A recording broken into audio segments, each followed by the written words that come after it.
Hello everyone, welcome to my channel DM learn academy. DM learn একাডেমির YouTube প্ল্যাটফর্মে সবাইকে স্বাগত জানাই। বন্ধুরা, আশা করি তোমরা সবাই ভালো আছো। দেখো বন্ধুরা, আজকে চলে এসেছি নতুন একটি ভিডিও নিয়ে। আজকের ভিডিওটি বন্ধুরা প্রাইমারি বিদ্যালয়ের জন্য, পঞ্চম শ্রেণীর ছাত্রদের জন্য। ওকে, তো আজকের ভিডিওটি একটু অন্য ধরনের। দেখো, পঞ্চম শ্রেণীর যে ইংরাজি পরীক্ষা হতে চলেছে, অর্থাৎ দ্বিতীয় পর্যায়ক্রমিক মূল্যায়ন হতে চলেছে আগস্ট মাসের দ্বিতীয় বা তৃতীয় সপ্তাহে অবশ্যই করে হতে চলেছে। দেখো, সেকেন্ড ইউনিট টেস্টের জন্য কিন্তু সাজেশন নিয়ে চলে এসেছি আজকের। ওকে, দেখো নমুনা প্রশ্নপত্র একটা রয়েছে যেখানে সম্পূর্ণ উত্তর সহ, অর্থাৎ নমুনা প্রশ্নপত্রের উত্তরও করে দেওয়া রয়েছে। অবশ্যই ক্লাস 5-এর যে সকল ছাত্ররা অবশ্যই তোমরা পরীক্ষা দিতে চলেছে, অবশ্যই তোমাদের জন্য খুবই গুরুত্বপূর্ণ হতে চলেছে। আজকের কিন্তু পূর্ণমান রয়েছে 30 নমুনা প্রশ্নপত্র, অর্থাৎ পর্ষদ যে নতুন নিয়ম দিয়েছে যে পরীক্ষা 30 নম্বর করে হবে, সেই নিয়ম অনুযায়ী 30 নম্বরের নমুনা প্রশ্নপত্র নিয়ে চলে এসেছি। দেখো, সময় কত থাকবে, 60 মিনিট। ওকে, তো আজকের ভিডিওটি অবশ্যই করে খুবই গুরুত্বপূর্ণ হতে চলেছে। তোমরা কেউ স্কিপ না করে শেষ পর্যন্ত অবশ্যই দেখতে থাকো। আর তোমরা যারা এখনো আমার চ্যানেলে নতুন সাবস্ক্রাইব করোনি, তোমরা চটপট করে সাবস্ক্রাইব করে নাও। আর অবশ্যই করে যদি ভিডিওটি ভালো লাগে লাইক করবে। যদি কোথাও কোনো সমস্যা থাকে অবশ্যই কমেন্ট করতে ভুলবে না। এবং তোমরা যারা ভাবছো সমস্ত ভিডিওর পিডিএফগুলো পাওয়ার জন্য, অবশ্যই তোমরা পিডিএফগুলো পেতে পারবে। দেখো, পিডিএফ পাওয়ার জন্য অবশ্যই টেলিগ্রাম গ্রুপে আমার যুক্ত হতে হবে। টেলিগ্রাম গ্রুপের লিঙ্ক কিন্তু ডেসক্রিপশনে দেওয়া রয়েছে। যদি ওখান থেকে যুক্ত নাও হতে পারে, তোমরা অবশ্যই করে টেলিগ্রামে গিয়ে ডিএম লার্ন একাডেমি বলে সার্চ করতে পারো। ওখানে তোমরা অবশ্যই করে কিন্তু টেলিগ্রামে যুক্ত হয়ে যেতে পারো। তাহলে শুরু করি, দেখা যাক কি কি প্রশ্ন রয়েছে। দেখো, প্রথম কি বলেছে, দেখো বলছে read the passage carefully and answer the following question. অনুচ্ছেদটি ভালো করে পড়ো ও প্রশ্নগুলির উত্তর দাও। দেখো ডিয়ার স্টুডেন্ট, অবশ্যই অনুচ্ছেদটা তোমাদেরকে কি কেয়ারফুলি ভাবে পড়তে হবে, কারণ অনুচ্ছেদের মধ্যে সমস্ত কিন্তু প্রশ্নের উত্তর লুকিয়ে আছে। তোমরা যারা ভালো স্টুডেন্ট, অবশ্যই তোমরা সম্পূর্ণটা ভালোভাবে পড়ে প্রত্যেকটার মানে বুঝে নেবে। কিন্তু যে সকল নর্মাল স্টুডেন্ট, তোমরা ভালো ইংরেজি পড়তে পারো না, তোমাদের জন্য একটা ট্রিক্স বলে দিই। অবশ্যই করে তোমরা নিজের মতন করে কিন্তু ইংরেজিটা পড়বে, লাইনগুলো মনে রাখার জন্য। ওকে, লাইনগুলো মনে রাখার জন্য 2বার থেকে 3বার তোমরা অবশ্যই করে পড়ে নাও। ঠিক আছে, পড়ার পরে প্রশ্নগুলোর উত্তর কিভাবে করব সেটা আমি পরপর তোমাদেরকে বলে দেবো। আজকের ভিডিওটি অবশ্যই করে তোমরা শেষ পর্যন্ত দেখো, তোমাদের জন্য খুবই হেল্পফুল হবে। ওকে, আর সম্পূর্ণভাবে টিপস বলে দেবো এবং ডিটেলসে আলোচনা করো সব বিষয়গুলি, কোথায় কিভাবে হচ্ছে, গ্রামার থেকে শুরু করে সমস্ত বিষয়। ওকে, তো দেখো আজকের যে প্যাসেজটা আমি দিয়েছি এখানে, দেখো once upon a time there lived a monkey on the bank of a river। দেখো, একদা এক সময় সেখানে একটা মাংকি অর্থাৎ বানর বাস করত on the bank of a river, অর্থাৎ একটা নদীর ধারে বা নদীর তীরে। Right in the middle of the river there was a small island with many fruits trees. দেখো, তাহলে কি হচ্ছে, রাইট ইন দ্য মিডিল অর্থাৎ ঠিক মাঝখানে, অফ দ্য রিভার নদীর ঠিক মাঝখানে সেখানে একটা দ্বীপ ছিল, ছোট দ্বীপ, small island with many fruits trees. সেখানে কি হচ্ছে, অনেক গাছ ছিল, সেই অনেক গাছের একটা দ্বীপ ছিল, ফলের গাছ। Okay, sweet and juicy fruits grew on the trees. তাহলে মিষ্টি এবং রসালো ফলগুলি গাছ থেকে ঝুলছিল। অ্যাট এ ডিস্ট্যান্স, একটু দূরত্বে, ফ্রম দ্য ব্যাঙ্ক নদীর তীরে, there was a huge rock in the river. সেখানে একটা বড় পাথর মতো ছিল রিভারে। ওকে, একটু দূরে নদীর তীরে একটা পাথর ছিল। ইয়ে part of its was above water, অর্থাৎ এর একটা অংশ জলের উপরে ছিল। ওয়ান ডে, একদিন, attracted by the delicious foods the monkey jumped to reach the rock and from there left on to the island. তাহলে কি হলো, একদিন সেই ডিলিশিয়াস ফুড মানে সেই সুস্বাদু ফলগুলোর আকর্ষণে বা তাতে আকর্ষিত হয়ে বানরটি লাফ দিয়ে সেই পাথরের উপরে গেল, সেখান থেকে সে সেই দ্বীপে পৌঁছালো আবার লাফ দিয়ে। No not so difficult after all. সমস্ত কিছুর পর সে বলল যে এগুলো খুবই কঠিন ছিল না। হি সেড টু হিমসেলফ, সে নিজেকে বলল। Soon he was enjoying the sweet foods from the trees. তাহলে তাড়াতাড়ি সে সেই গাছ থেকে রসালো ফলগুলো খেতে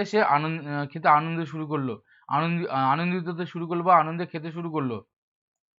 দেয়ার was hardly any other animal there, অর্থাৎ সেখানে কোনো কঠোর বা কঠিন কোনো প্রাণী ছিল না। So he was no danger, অর্থাৎ সেখানে কোনো বিপদ ছিল না। হেন্স, এইভাবে the monkey decided to visit the island everyday. Monkey ঠিক করলো বা বানরটি ঠিক করলো যে প্রতিদিন সেই দ্বীপে যাবে। ওকে, on the far bank of the river a big crocodile lived with his wife, অর্থাৎ অন্যদিকে নদীর তীরে একটা কুমির তার স্ত্রীর সঙ্গে বাস করত। one day একদিন he noticed the monkey crossing the river in his unique way, তাহলে একদিন সে লক্ষ্য করলো যে বানরটি কিভাবে সেই নদীটাকে পেরোচ্ছে, ঠিক আছে, পেরিয়ে সে দ্বীপের মধ্যে যাচ্ছে। হি টোল্ড হিজ ওয়াইফ, সে তার স্ত্রীকে বলল, ডিড ইউ সি হিম, তুমি তাকে দেখেছো? লেটস ক্যাচ হিম টুমোরো, কালকে তাকে ধরবো। নেক্সট মর্নিং, পরের দিন সকালে, হাউ এভার, যাই হোক, the crocodile found that catching the monkey was not easy, যাই হোক পরের দিন সকালে সে দেখলো যে মাঙ্কিটাকে ধরা খুবই সহজ নয়। The monkey landed on the rock and in a flash jump off into the island, তাহলে কি হচ্ছে, বানরটি সেই পাথরের উপরে যাচ্ছে এবং সেখান থেকে এক লাফ দিয়ে পুনরায় লাফ দিয়ে কি করছে, সে দ্বীপে পৌঁছে যাচ্ছে। Hiding behind the rock the crocodile could not watch him, তাহলে পাথরের পিছনে লুকিয়ে সে কিন্তু কিছুই দেখতে পেল না। He return home without his catch, সে তাকে না ধরে সে বাড়ি চলে এলো। তাহলে এই হচ্ছে দেখো প্যাসেজটা অবশ্যই ভালো করে পড়বে এবং তার মানেটা করে নেবে। 1 থেকে 2 বার, 2 থেকে 3 বার তোমরা যদি সময় পাও অবশ্যই করে পড়বে। পড়ার পরে প্রশ্নগুলো আমরা কি কি আছে দেখবো, তারপরে কিন্তু এক এক করে আমরা প্রশ্নগুলো করব। যারা নর্মাল স্টুডেন্ট, যারা পড়তে পারো না, অবশ্যই নিজের মতন করে তোমরা পড়ে নেবে যাতে লাইনগুলো অবশ্যই করে বুঝতে পারো। ওকে, তো চলো প্রশ্নগুলো কি কি আছে দেখবো। দেখো প্রথম প্রশ্নটা কি বলেছে, দেখো write T for true and F for false statement in the given boxes, অর্থাৎ কি বলেছে দেখো, এই যে বক্সগুলো আছে এই বক্সগুলোতে যদি যেটা ঠিক হবে সেটা টি দিতে হবে, আর যেগুলো এফ হবে মানে ভুল হবে সেগুলোতে এফ দিতে হবে। ওকে, এবারে দেখো আমরা এইবারে আমাদের কিন্তু প্যাসেজটা পড়ার উপকার আমরা বুঝতে পারবো। দেখো বলেছে কি, there was a small island with many fruit trees, দেখো সেখানে একটা ছোট্ট দ্বীপ ছিল, সেই দ্বীপের কি ছিল, উইথ মেনি ফুড ট্রিজ, অর্থাৎ অনেক ফলের গাছ সহ একটা দ্বীপ ছিল। দেখো একদম ঠিক কি ভুল আমরা দেখে নেবো এই লাইনটা। দেখো এখানে বলেছে কি বলেছে, দেখো এখানে বলেছে river there was a small island with many fruit trees, দেখতে পাচ্ছ এখান থেকে দেখো একদম পুরো কিন্তু লাইনটা এই পর্যন্ত তুলে দেওয়া আছে। ওকে, তাহলে এটা কি হবে, এটা অবশ্যই করে কি ঠিক হবে, তাই তো। তাহলে এখানে আমি লাইনটাকে মিল করে নিলাম, দেখো এই লাইনটাকে মিল করলাম, পেয়ে গেছি। তাহলে লাইনটা আমরা এখানে কি দেব, অবশ্যই টিক দেব 2। তাহলে there was a small island with many fruit trees, তাহলে সেখানে একটা দ্বীপ ছিল, সঙ্গে কি ছিল, তার অনেক গাছ ছিল সেখানে, ফলের গাছ, ঠিক আছে, এটা আমরা পড়েছি বুঝতে পারছি এবং লাইনটাকে মিল করে নিলাম। দেখো তারপর বলছে a monkey lived with his wife, একটা বানর তার স্ত্রীর সঙ্গে বাস করতো। দেখো তাহলে বানর কার সঙ্গে বাস করতো আমরা দেখে নেব। দেখো কি বলেছে, বলেছে once upon a time there lived a monkey on the bank of a river, এখানে কোনো কিন্তু ওয়াইফের কথা বলেনি। ওয়াইফের কথা কে বলেছে, দেখো এখানে দেখো on the far bank of river big crocodile lived with his wife, তাহলে ক্রোকোডাইল কিন্তু তার স্ত্রীর সঙ্গে বাস করতো, কিন্তু বানরটি কি ছিল, একা বাস করতো। তাহলে এখানে দেখো একটু ঘুরিয়ে ফিরিয়ে দেবে, এইভাবে কিন্তু তোমাদের শিক্ষক মহাশয়রা প্রশ্ন করবে। অবশ্যই ডিয়ার স্টুডেন্ট তোমরা ভালো করে দেখো। তাহলে ইয়ে monkey lived with his wife, এটা কিন্তু ভুল, কারণ এটা ক্রোকোডাইল তার স্ত্রীর সঙ্গে বাস করতে, তাহলে এটা এখানে কি হবে, এখানে এফ। ওকে, তারপরটা দেখো the crocodile found that catching the monkey not easy, দেখো কুমির দেখলো যে বানরকে ধরা খুবই সহজ নয়। দেখো এই লাইনটা কোথায় আছে আমরা একটু চেক করে দেখে নিই।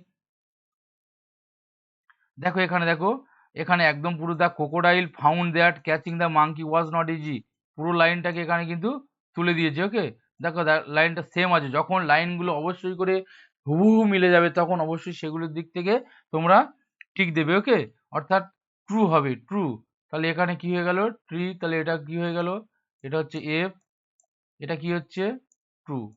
ওকে, তাহলে ট্রু ফলস গুলো আমরা করলাম, তাহলে তোমরা বুঝতে পারছো অবশ্যই কি হবে, কি ট্রু ফলস গুলো আমরা করবো। ওকে, এবার দেখো অ্যান্সার দ্য ফলোইং কোশ্চেন, আবার বলেছি কি প্রশ্নগুলোর উত্তর দাও।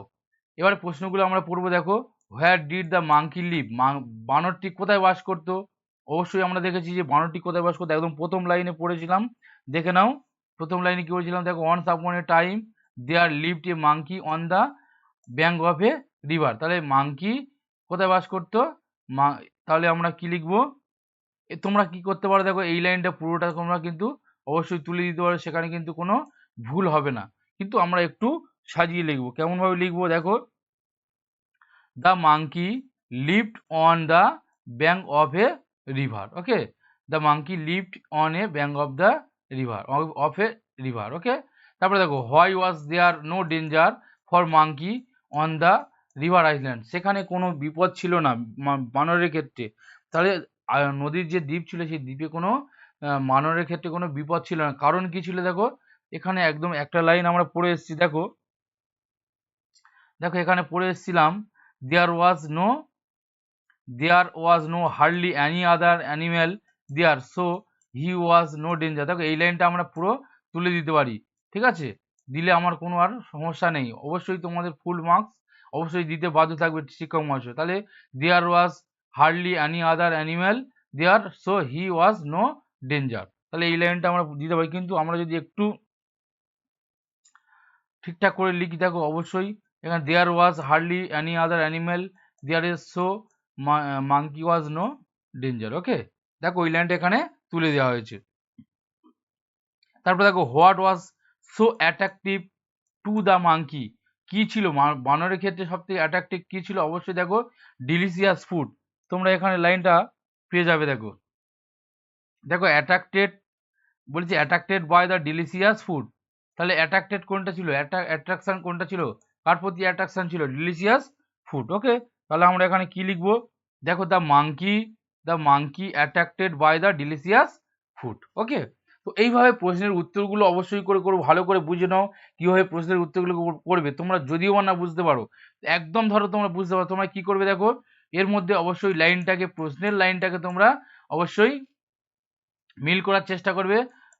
যদি একান্ত না পারো, তোমরা প্রশ্নের লাইনটাকে তোমরা সবসময় প্যাসেজের সঙ্গে মিল করার চেষ্টা করবে। এবং বিশেষ করে যারা একটু ভার্ব সম্পর্কে বোঝো, অবশ্যই ভার্বটাকে অবশ্যই মিল করার চেষ্টা করবে, ঠিক আছে? দেখো এখানে বলছে what did the monkey live. এই মাঙ্কি লিভটা কোথায় আছে আমরা দেখব। এই লিভটা কোথায় আছে দেখবো, যে লাইনটার সঙ্গে আমাদের এই লিভটা মিল হচ্ছে অবশ্যই আমরা সেই লাইনটাকে এখানে তুলে দিতে পারি। ওকে, মাঙ্কি লিভটা যেখানে মিল হচ্ছে। এখানে দেখো, there was no danger, why there was no danger, no ডেঞ্জারটা কোথায় আছে, ঠিক আছে? এই নো ডেঞ্জারটা আমরা খুঁজবো। তাহলে এইভাবে কিন্তু আমরা উত্তরগুলো করতে পারি, যে লাইনটার সঙ্গে মিল হবে সেটা কিন্তু আমরা তুলে দিতে পারি। বেশিরভাগ ক্ষেত্রে ঠিকই হয়, কিন্তু কিছু কিছু ক্ষেত্রে একটু লাইনগুলো হয় না ঠিকঠাক উত্তর, ঠিক আছে? সেক্ষেত্রে যদি কাছাকাছি যায় তোমরা অবশ্যই হাফ নাম্বার পেতে পারবে। এই জন্য তোমরা যারা পারো না একদম, বা তোমরা যারা নর্মাল তোমরা বুঝতে পারো না, তোমরা অবশ্যই কিন্তু এই পন্থা অবলম্বন করবে। ওকে, চলো নেক্সট পরেরটা কি বলছে শুনি একটু বা দেখি। দেখো, হোয়ার ডিড ক্রোকোডাইল লিভ। পরেরটা বলেছে where did crocodile live. Crocodile কোথায় বাস করতো? আমরা একদম দেখেছিলাম যে ক্রোকোডাইল বাস করতো কোথায়, তার স্ত্রীর সঙ্গে কোথায় বাস করতো? Far off bank. দেখো এখানে on the far bank of the river a big crocodile lived with his wife. একদম একটা এই লাইনটা তোমাদের ছিল। দেখো এখানে দেখো, on the far bank of the river a big crocodile with his wife. একদম এই লাইনটা এখানে তুলে দিলে কিন্তু কাজ হয়ে যাবে। ওকে, অবশ্যই করে শিক্ষক মশাই ফুল নাম্বার দিতে বাধ্য। তো চলো দেখো পরেরটা কি বলেছে। দেখো এই ছিল কিন্তু প্রশ্নগুলো ছিল। দেখো এবার এরপরে আমরা কি এখানে দেখেছি, দেখো fill in the blanks with the words in the help box. Help box থেকে অবশ্যই করে ফিল করতে হবে, অর্থাৎ ফিল ইন দ্য ব্ল্যাঙ্কস, শূন্যস্থানকে পূরণ করো। তোমরা অবশ্যই ভালো করে পড়বে, পড়ার পরে কিন্তু এখানে দেখো হেল্প বক্স দেওয়া আছে। হেল্প বক্সের মধ্যে কি কি আছে দেখো, আগে আমরা প্রশ্নগুলো পড়বো। The trees on the island had dash foods. তারপরে দেখো, the monkey decided to visit the dash every day. তারপরে the monkey found that crossing the river was not very dash. এবার এখানে দেখো ডিফিকাল্ট আছে, টেস্টি আছে, আইল্যান্ড আছে, swim আছে। ওকে, এবার দেখো তোমরা যদি একান্ত না পারো, ঠিক আছে, তাহলে তোমরা লাইন মিল করবে, কিন্তু তোমরা একটু পড়ে বোঝার চেষ্টা করবে আগে। দেখো, there the trees on the island had dash food. কি ফুড? আমরা দেখেছিলাম যে কি ফুড ছিল এখানে? Tasty food. ওকে, বা ডিলিশিয়াস ফুড। এখানে যদি টেস্টি আছে তাহলে আমরা এটা টেস্টি লিখবো। ওকে, তাহলে এটা হচ্ছে কি একেরটা। ওকে, এটা একেরটা। তারপরটা দেখো, the monkey decided to the visit dash every day. কোথায় কোথায় যাওয়ার, তার মাঙ্কি ডিসাইডেড টু ভিজিট, অর্থাৎ মাঙ্কি প্রতিদিন ভ্রমণ বা যেতে চেয়েছিল এভরিডে প্রতিদিন, কোথায় যেতে চেয়েছিল দেখো আইল্যান্ড। তাহলে এটা কি হচ্ছে, এটা আমাদের 2 নম্বর। ওকে, তাহলে এটা 2 নম্বর। তারপরে দেখো, the monkey found that crossing the river was not very কি, খুব, দ্য বানর দেখলো যে ক্রসিং মানে কি পার হওয়া, দ্য রিভার নদীটাকে পার হওয়া, ওয়াজ নট ভেরি ডিফিকাল্ট খুবই কিন্তু কঠিন ছিল না। তাহলে এটা হচ্ছে কি 3। ওকে, তাহলে এরকম ভাবে কিন্তু আমাদেরকে বুঝিয়ে নিয়ে করতে হবে। দেখো এই লাইনগুলো কিন্তু টেক্সটের মধ্যে আর রয়েছে, তোমরা সেখান থেকে কিন্তু প্যাসেজের মধ্যে রয়েছে, অবশ্যই সেখান থেকে যদি একান্ত না পারো বিল করে সেখানে বসাতে পারো। ওকে, দেখো পরের প্রশ্নটা কি বলছে দেখো, পরের লাইন চলে এসে দেখো 5 নম্বর বলছে রাইট অপোজিট অর, বিপরীত শব্দ বলেছে। অবশ্যই বিপরীত শব্দ দেখো এখানে হেল্প বক্স দেওয়া আছে তোমাদের সুবিধার্থে, এবং তোমাদের বইয়ের মধ্যেও এই একই রকম আছে। আর শিক্ষক মহাশয় অবশ্যই প্রশ্নগুলো এইরকম হেল্প বক্স দিয়েই অবশ্যই করবে। ওকে, তো দেখো এখানে তোমাদের ভয়ের কোনো কারণ নেই। দেখো এখানে আমরা দেখো বিটার, একটু তোমাদের মানে জানতে হবে। দেখো বিটার মানে কি হচ্ছে, তিক্ত বা তেতো। ইজি মানে সহজ, স্মল মানে ছোট্ট। এবার এখানে দেখো হিউজ, হিউজ মানে বড়, ডিফিকাল্ট মানে কঠিন, সুইট মানে মিষ্টি, হেভি মানে ভারী। এবারে এখন বিটার বলেছে, তাহলে বিটারটা কি হবে দেখো এখানে করে দিয়েছি আমি সুইট। বিটারটা হচ্ছে বিট মানে তেতো, তাহলে আমার সুইট মানে মিষ্টি। তারপরে ইজি মানে সহজ, দেখো এখানে ডিফিকাল্ট মানে কঠিন। তারপরে স্মল, স্মল মানে ছোট, তাহলে হিউজ মানে বড়। ওকে, চলো নেক্সট। পরে কি বলেছে দেখো, পরেরটা বলেছে find out, find out word with similar meanings. Similar meanings অর্থাৎ এই যে ওয়ার্ডগুলো রয়েছে এই ওয়ার্ডগুলোর সেম সেম অর্থ হবে, একই অর্থ হবে, সেরকম কি ওয়ার্ড আছে দেখো। অ্যান্সার মানে কি উত্তর দেওয়া, টোল্ড মানে বলল, এস্টাবলিশ মানে প্রতিস্থাপন হওয়া। দেখো এখানে অ্যান্সার মানে বলল, রিপ্লাই মানে বলল, অ্যান্সার মানে উত্তর দিল, রিপ্লাই মানে উত্তর দিল। ওকে, তাহলে অ্যান্সার মানে উত্তর দেওয়া, রিপ্লাই মানে উত্তর দেওয়া, অর্থাৎ দুটো ওয়ার্ডের মানে একই হবে। ওকে, তারপর দেখো টোল্ড মানে বললো, আর সেড মানে বলল। আর দেখো ফাউন্ড, ফাউন্ড ফাউন্ড এখানে যে এস্টাবলিশমেন্ট প্রতিস্থাপন করা, আর ফাউন্ডেড মানেও প্রতিস্থাপন করা। ঠিক আছে, তো এইরকম সিমিলার যে ওয়ার্ডগুলো রয়েছে অবশ্যই তোমাদের কিন্তু বই থেকে সমস্তগুলো তুলে দিয়েছি আমি, সেখানে 2-3টে করে তুলে দিয়েছি, কিন্তু তোমরা পুরোটা এগুলো সিমিলার ওয়ার্ড পুরোটা সব যে কটা সব কটা করবে। ঠিক আছে, তারপরে তোমাদের যে এর আগে শূন্যস্থান যে কটা ছিল ওগুলো বইয়ের মধ্যে যেগুলো আছে আমি যে বিষয়গুলো তুলে দিয়েছি অবশ্যই 2-3টে করে তুলে দিয়েছি, কিন্তু এইভাবেই প্রশ্নটা হবে 2-3টে করে, কিন্তু তোমরা পুরোপুরিটাই করে যাবে, কারণ তোমাদের স্কুলের মাস্টারমশাই আমি আশা করছি এরকম ধরনের প্রশ্ন তোমাদের দেবে, তাও কিন্তু অন্যরকম দিতে পারে। অবশ্যই তোমরা এগুলো সব কটাই করে যাবে তোমাদের বইয়ের মধ্যে যেগুলো যা আছে। তারপর দেখো fill in the blanks with the preposition given in the box. অবশ্যই প্রিপোজিশনটা কিন্তু খুবই গুরুত্বপূর্ণ, প্রিপোজিশন অবশ্যই তোমাদের পরীক্ষাতে মাস্টারমশাই দিচ্ছেন। ওকে, তো সেই প্রিপোজিশন তোমাদের যে কটা সিলেবাসে যে কটা রয়েছে, টেক্সটের মধ্যে যে কটা রয়েছে অবশ্যই তোমাদের কি করে রাখতে হবে ভালোভাবে, টেক্সটের বাইরে কিন্তু শিক্ষক মহাশয়রা কোনো প্রশ্ন করবে না। দেখো কি বলেছে, boy is looking dash me, looking dash me, put the duster dash the table, I go dash school every day. তারপরে দেখো fish live, sorry fish live dash water. এবারে কি কি দিয়েছে দেখো, in, of, on, at, to. দেখো the boy is looking at me, কি হবে তাহলে বালকটি আমার দিকে তাকে look at me, look at me বলি তো আমরা, সেই লুকিং অ্যাট মি। ওকে, তারপরে দেখো put the duster dash the table, কোথায় রাখবে ডাস্টারটা, টেবিলের উপরে রাখবে নিশ্চয়ই, তাহলে এখানে কি হবে on the table. Okay, on the table. তারপরে দেখো আই গো, আমি যাব ড্যাশ স্কুল এভরিডে, তাহলে আই গো টু, গোয়ের পরে কি হয় গো টু স্কুল এভরিডে। তারপরে দেখো fish live, fish live dash water, মাছ কোথায় বাস, জলের মধ্যে বাস করে, তাহলে fish live in water, in হবে এখানে।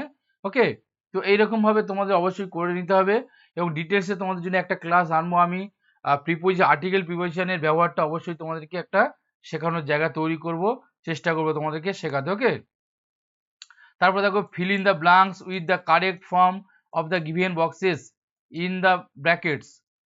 দেখো এখানে বলেছে কারেক্ট ফর্ম বলেছে, দেখো এরকম যে কারেক্ট ফর্ম থেকে শুরু করে এই প্রিপোজিশন থেকে শুরু করে সিমিলার মিনিং থেকে শুরু করে টেন্স থেকে শুরু করে অবশ্যই সমস্ত রকম বিষয়ে ক্লাস অবশ্যই তোমাদের জন্য নিয়ে আসবো, কিন্তু তোমরা যারা এখনো সাবস্ক্রাইব করো তোমরা চটপট করে সাবস্ক্রাইব করে নাও, এবং ভিডিওগুলো যদি ভালো লাগে অবশ্যই করে তোমরা কিন্তু একটা করে লাইক দাও, যদি কোনো সমস্যা থাকে অবশ্যই কিন্তু কমেন্ট করে জানাও। ওকে, দেখো বলেছি কি কারেক্ট ফর্ম নিতে বলেছে। এখানে দেখো প্রেজেন্ট ফর্ম আছে আর হচ্ছে পাস্ট ফর্ম আছে। ওকে, এখানে কি বলেছে দেখো, last Sunday Reba visited the zoo. দেখো শেষ সানডে বলেছে, মানে এটা হচ্ছে পাস্ট টেন্সে, তাহলে গত গত রবিবার, তাহলে গত রবিবার মানে সেই রবিবারটা চলে গেছে। তাহলে যখন পাস্ট ফর্মে হবে তখন কি হবে, আমাদের পাস্ট ফর্মটা বসাতে হবে। দেখো এটা ভিজিট থেকে কি হয়ে যাবে, ভিজিটেড। ওকে, তাহলে উত্তরটা কি হলো, ভিজিটেড। তারপরে দেখো ডে ড্যাশ ড্রিঙ্ক বা ড্রাঙ্ক কফি এভরিডে, তাহলে প্রত্যহ সে পান করে, তাহলে প্রত্যহ মানে প্রেজেন্ট টেন্স হচ্ছে আমার। প্রেজেন্ট টেন্সে কি হবে, প্রেজেন্ট টেন্সে সিম্পলটা বসবে, তাহলে আমার প্রেজেন্ট ফর্মটা ড্রিঙ্ক, DRINK, তাহলে অ্যান্সারটা কি গেল, ড্রিঙ্ক, এখানে ড্রিঙ্ক হবে। ওকে, তারপরে দেখো উই ড্যাশ গো না went to school everyday by bus. দেখো প্রত্যহ বলেছে, তাহলে প্রত্যহ বললে অবশ্যই করে কিন্তু প্রেজেন্ট টেন্স, তাহলে এখানে গো, তাহলে we go to school everyday by bus. Okay, বেশ, চলো নেক্সট পরেরটা দেখো, ডিয়ার স্টুডেন্ট, অবশ্যই কিন্তু তোমাদের প্রেজেন্ট টেন্স আর পাস্ট টেন্স আর পাস্ট পার্টিসিপেল, ওকে, তিনটে ফর্ম অবশ্যই ভালোভাবে তোমাদেরকে করে রাখতে হবে। খুবই গুরুত্বপূর্ণ বিষয়, শুধু 4 ক্লাস নয়, 5 ক্লাস নয়, 6 ক্লাস নয়, সমস্ত ক্লাসে কিন্তু এগুলো খুবই একটা গুরুত্বপূর্ণ বিষয় থাকে। অবশ্যই যে কোনো সেন্টেন্স গঠন করতে গেলেও present tense, past tense, future টেন্সের অবশ্যই গুরুত্ব রয়েছে, এবং প্রেজেন্ট পাস্ট ও পাস্ট পার্টিসিপেল ফর্মগুলির গুরুত্ব রয়েছে। তাই অবশ্যই করে কিন্তু আমাদের এগুলো ভালো করে রাখতে হবে। দেখো fill in the following chart with the suitable verbs form, অর্থাৎ সুইটেবল ভার্বসগুলো কিন্তু আমাদের এখানে দিতে হবে। তাহলে যেগুলো পাস্টে আছে সেগুলো আমাদের প্রেজেন্ট লিখতে হবে, যেগুলো প্রেজেন্টে আছে সেগুলো পাস্ট লিখতে হবে। ঠিক আছে, তাহলে দেখো প্রেজেন্টে, এখানে প্রেজেন্টটা ফাঁকা আছে, পাস্টে দেওয়া আছে ওয়েন্ট, তাহলে পাস্ট ফর্মে যদি ওয়েন্ট হয় তাহলে প্রেজেন্ট ফর্মে কি হবে, দেখো গো। ওকে, গো। তারপরে দেখো প্রেজেন্ট ফর্মে আছে লুক, তাহলে পাস্ট ফর্মে কি হবে, লুকড, ইডি যোগ হবে, লুকড। তারপরে দেখো গিফট, পাস্ট ফর্মে আছে গিফট, এখানে কি হবে, গেভ, GIV, গেভ। ওকে, তো পাস্ট ফর্ম এবং present form, past participle form অবশ্যই খুবই গুরুত্বপূর্ণ, তোমরা অবশ্যই এটা ভালোভাবে করে রাখবে। তারপর দেখো let's identify the subject and the predicate in the following sentence, অর্থাৎ নিচে দেখো দুটো সেন্টেন্স দেওয়া রয়েছে, সেই সেন্টেন্সের মধ্যে সাবজেক্ট আর প্রেডিকেটটাকে কিন্তু তোমাদেরকে চুজ করতে হবে। এবার সাবজেক্ট কাকে বলে আর প্রেডিকেট কাকে বলে একটু আমাদেরকে জেনে রাখতে হবে। দেখো সাবজেক্ট হচ্ছে যে কাজটি করে, যে বা যিনি কাজটি করছে তিনি হচ্ছে কি সাবজেক্ট বা কর্তা। তাহলে আমরা, আর প্রেডিকেট হচ্ছে কি মানে বিধেয়। দেখো সাবজেক্ট মানে হচ্ছে কি কর্তা বা উদ্দেশ্য, আর প্রেডিকেট মানে হচ্ছে কি বিধেয়, অর্থাৎ কর্তা যে কাজটি করছে সেইটা হচ্ছে কি প্রেডিকেট। ওকে, এখানে দেখো ওয়ান ডে, একদিন, he told us the story the ox and the fox from the Aesop fable, তাহলে তিনি একদিন আমাদেরকে একটা গল্প বললো, একটা ষাঁড় এবং একটা ব্যাঙের অ্যাসেপ ফেবেল থেকে। ঠিক আছে, তাহলে এখানে দেখো কে গল্প বললো, তাহলে হি, একদিন সে গল্প বললো, তাহলে একদিন সেটা হয়ে যাচ্ছে কি এখানে সাবজেক্ট। তারপরে দেখো কি বললো না, told us the story the ox and the fox from Aesop fable, তাহলে এখান থেকে গোটাটা কি হয়ে গেল, টোল্ড থেকে এটা হয়ে গেল কি আমাদের বিধেয়। ওকে, বা প্রেডিকেট। আর আমাদের ওয়ান ডে হিটা হচ্ছে কি সাবজেক্ট। ওকে, তারপরে দেখো বিডি রয় টট আস ইংলিশ, দেখো এখানে তাহলে কে কে ইংরাজি শিক্ষা দিচ্ছে, তাহলে বিডি রয়, টট মানে কি শিক্ষা দেওয়া, তাহলে বিডি রয়টা কে কে শিক্ষা দিচ্ছে, তাহলে বিডি রয় শিক্ষা দিচ্ছে, তাহলে বিডি রয় এটা কি হয়ে যাবে, এটা হচ্ছে কি সাবজেক্ট, বিডি রয়টা সাবজেক্ট। আর বাকিটা দেখো টট আস ইংলিশ, তাহলে এই টট আস ইংলিশটা হচ্ছে কি, তাহলে এখানে প্রেডিকেট হয়ে যাবে। ওকে, এটা হয়ে যাবে কি প্রেডিকেট, আর এটা কি হচ্ছে সাবজেক্ট, তাহলে এটা হয়ে গেল কি সাবজেক্ট, আর এটা হচ্ছে কি প্রেডিকেট। ওকে, তাহলে সাবজেক্ট আর প্রেডিকেটটা অবশ্যই ভালো করে বুঝে নাও, পরীক্ষায় তোমাদের আসতে পারে। অবশ্যই খুবই গুরুত্বপূর্ণ একটা বিষয়, যেটা হচ্ছে সাবজেক্ট আর প্রেডিকেটটাকে চুজ করা। দেখো সাবজেক্ট অর্থাৎ, আবারও বলে দিচ্ছি, উদ্দেশ্য বা কর্তা, যিনি কাজটি করবে বা যাকে নিয়ে কাজটি হচ্ছে সেটা হচ্ছে কি সাবজেক্ট, আর কর্তা বা সাবজেক্ট যে কাজটি করছে সেই কাজটি হচ্ছে প্রেডিকেট। ওকে, চলো নেক্সট পরেরটা দেখো।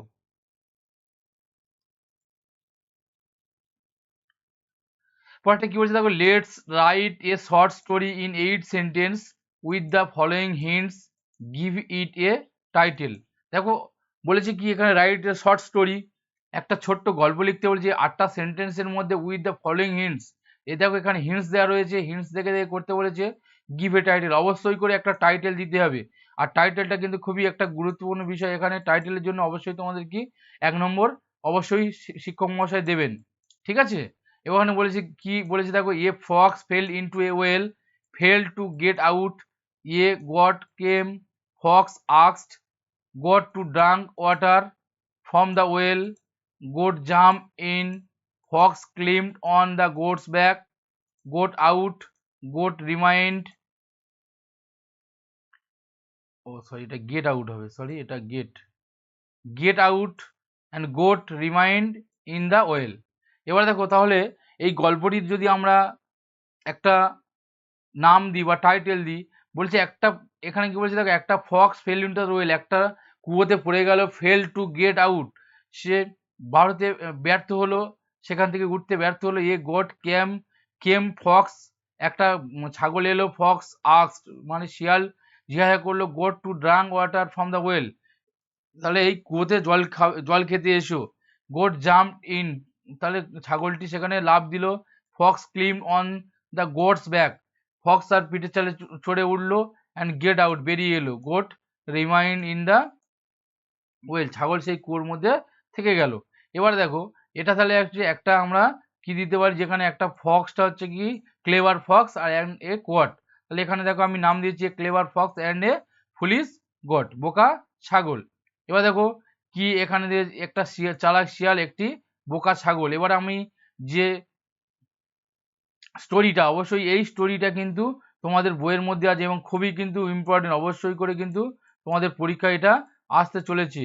যেহেতু এখন 30 নম্বরের তোমাদের পরীক্ষা হতে চলেছে, সেখানে একটা রাইটিং স্কিল, অর্থাৎ তোমাদের এই গল্পটি বইয়ের মধ্যে আছে এবং এটা গল্পটি শিওর অবশ্যই কিন্তু তোমাদের পরীক্ষায় থাকছে। ওকে, তো দেখো কি আমি করেছি, দেখো এখানে এ clever fox and a foolish goat, এর কয়েকটা সেন্টেন্স আমি এখানে লিখেছি। দেখো 8টা মতো 9টা মতো সেন্টেন্স আমি এখানে লিখে দিয়েছি।